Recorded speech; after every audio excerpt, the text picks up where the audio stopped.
For today's video guys, ito yung ating bagong nabiling isda. Yan, balloon molly, swordtail. Yan yung male. So yesterday, tanghali natin sila nabili, no? After 16 hours, ito na. Tapos na yung quarantine nila.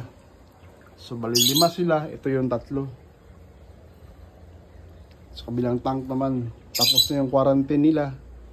So ito sa isang trio na to, dito sila. Tsaka dito yung pair.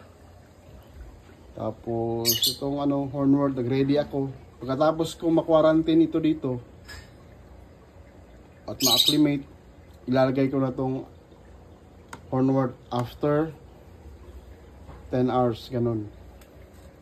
Kasi maglalagay tayo ng asin dito sa bagong tank ng trio na to.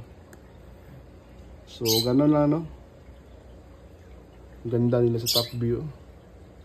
So balloon molly po sila. Yan po sila.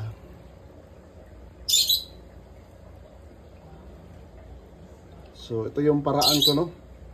Para mag-acclimate at mag-quarantine. Pagkatapos ng acclimate, quarantine, mag-asin after 10 hours or 15 hours, maglalagay na ako nitong hornwort. Kasi itong nabili ko is paano na sila, mga buntis pa-drop na sila. So kailangan ko malagay ng hornwort para hindi sila ma-tempt na kainin yung yung mga fry nila. So ito yung paraan ko, no? So ayan sila. Ang cute dito. Para mga bulldog na lumalangoy yun, no? Oh. So later on, mag-aasin na tayo. Pagkatapos ng 15 to 20 minutes dito, mag-aasin tayo. Then pagkatapos ng asin, after 10 hours to 15 hours,